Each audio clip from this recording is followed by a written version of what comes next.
نحمده ونصلي على رسوله الكريم أما بعد فأعوذ بالله من الشيطان الرجيم بسم الله الرحمن الرحيم فلما أسلم وتله للجبين وناديناه أن يا إبراهيم قد صدقت الرؤيا إنا كذلك نجزي المحسنين إن هذا لهو البلاء المبين وفديناه بذبح عظيم وتركنا عليه في الآخرين سلام على إبراهيم كذلك نجزي المحسنين إنه من عبادنا المؤمنين صدق الله العظيم۔ سیدنا ابراہیم علیہ السلام اور سیدنا اسماعیل علیہ السلام کا واقعہ بیان ہو رہا ہے کہ ابراہیم علیہ السلام نے خواب دیکھا اور پھر اپنے بیٹے اسماعیل علیہ السلام سے فرمانے لگے انی ارا فی المنام کہ میں خواب دیکھتا ہوں انی اذبح ہوگا کہ آپ کو ذبح کر رہا ہوں، بتائیے آپ کا کیا رائے ہے۔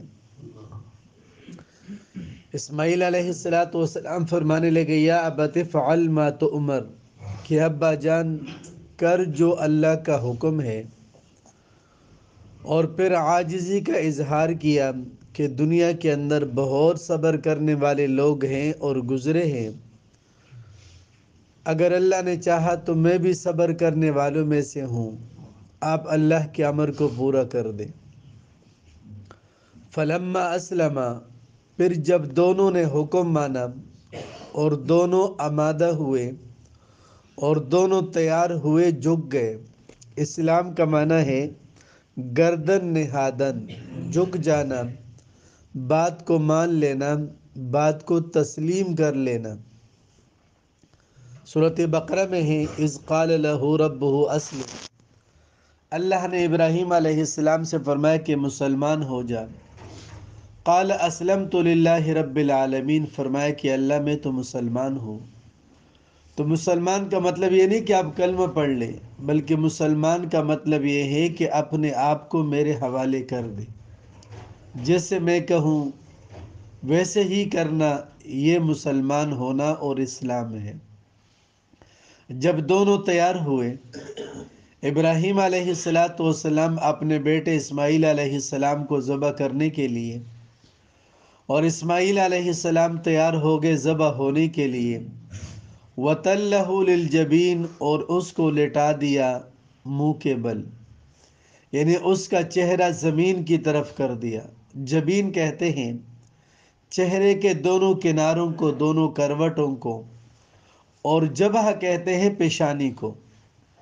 تو اسماعیل علیہ السلام عرض کرنے لگے ابراہیم علیہ السلام سے کہ ابا جان آپ میرے چہرے کو زمین کی طرف کر دیں، اس لیے کہ اگر میرا چہرہ اوپر کی طرف ہوگا آپ کی نظر پڑ جائے اور شاید وہ باپ ہونے کی محبت غالب آ جائے اور بیٹی کی شفقت کا غلبہ ہو جائے اور کہیں اللہ کے حکم کے پورا کرنے میں تاخیر نہ ہو جائے، تو آپ مجھے منہ کے بل زمین پر لٹا دیں۔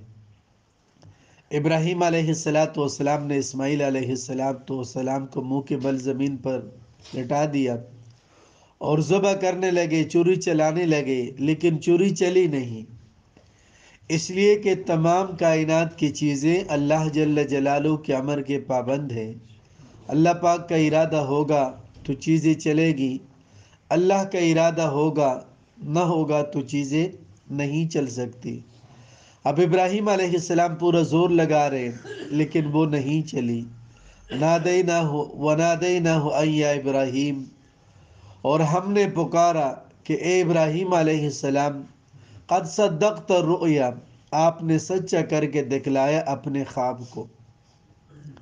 اس لیے کہ ابراہیم علیہ السلام نے یہ خواب نہیں دیکھا تھا انی اذبحتک کہ میں آپ کو ذبح کر دیا ہے، بلکہ خواب یہ دیکھا تھا کہ میں آپ کو ذبح کر رہا ہوں، اور نیت کی، عزم کی، اور جو ابراہیم علیہ السلام کے بس میں تھے وہ ابراہیم علیہ السلام نے کر کے دکھلایا۔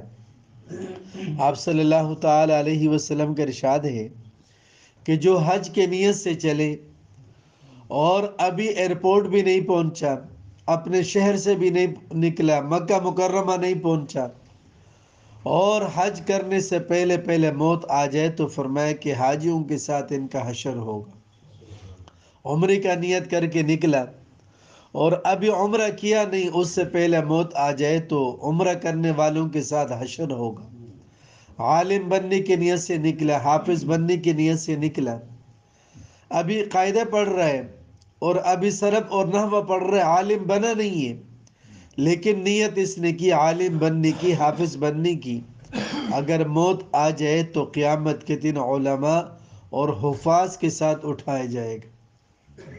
مولوی صاحب رحمۃ اللہ علیہ نے ایک مرتبہ یہ حدیث ارشاد فرما کر اس کے بعد فرمانے لگے کہ اگر ہم میں سے ہر ایک مسلمان یہ نیت کر لے کہ میں نے ایمان کے اس سطح پر پہنچنا ہے، اس مقام پر پہنچنا ہے جو درجہ سیدنا صدیق اکبر رضی اللہ تعالیٰ عنہ کا تھا، اور فرمایا کہ پھر ہم ایمان کی محنت میں لگ جائے اور دین کے محنت میں لگ جائے اور موت آ جائے، تو ہمارا حشر قیامت کے دن سیدنا صدیق اکبر رضی اللہ تعالیٰ عنہ کے ساتھ ہوگا۔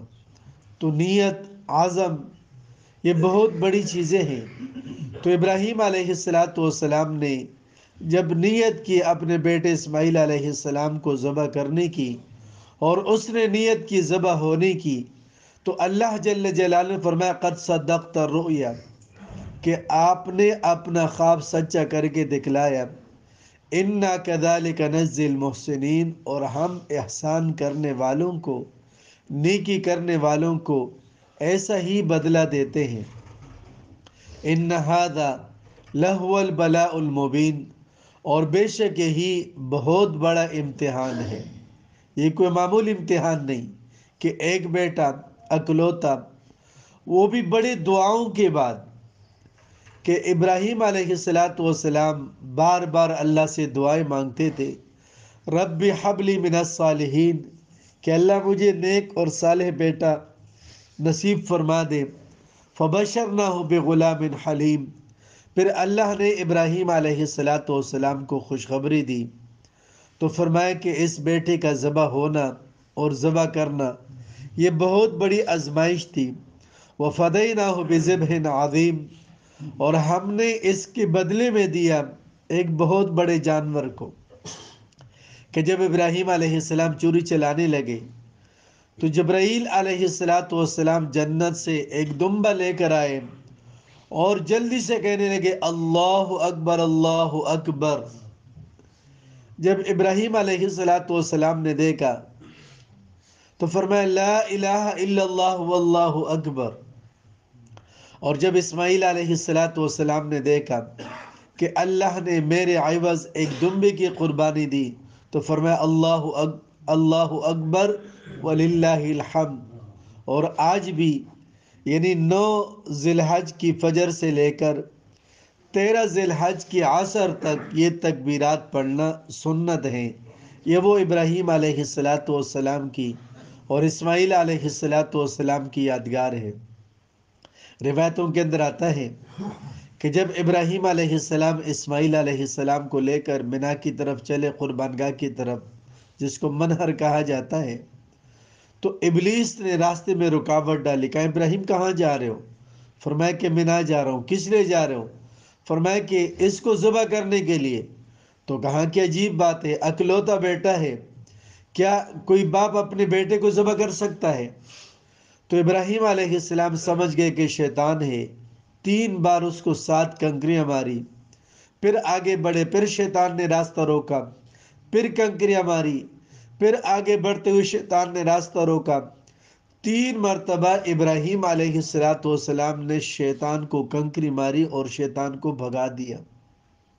اور قیامت تک اللہ جل جلالہ نے تمام امت مسلم اجلس کو واجب قرار دیا ہے کہ پہلے دن بڑے شیطان کو، اور پھر 11، 12، 13 3 دنوں میں 3 شیاطینوں کو وہاں پر جمرات کے اندر کنکریاں ماری جاتی ہے۔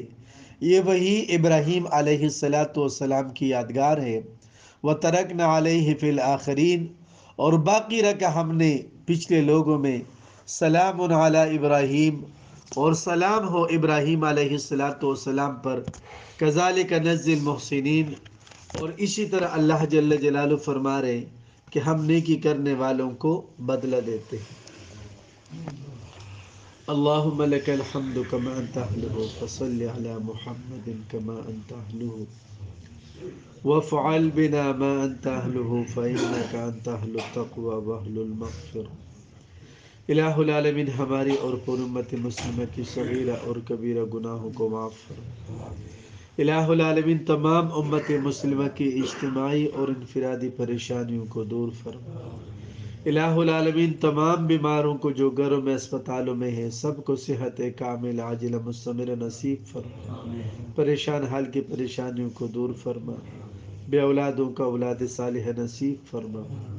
تمام اہل ایمان جو ایمان کے حالت میں دنیا سے جا چکے ہیں، خاص طور پر حاضرین اور سامعین میں سے جن کا زیر قارب دنیا سے جا چکے ہیں، کہ اللہ سب کی بخشش فرما، مغفرت فرما، آخرت کے منازل کو آسان فرما۔ وصلی اللہ تعالی علی خیر خلقہ محمد وآلہ وصحبہ اجمعین برحمتک یا ارحم الراحمین۔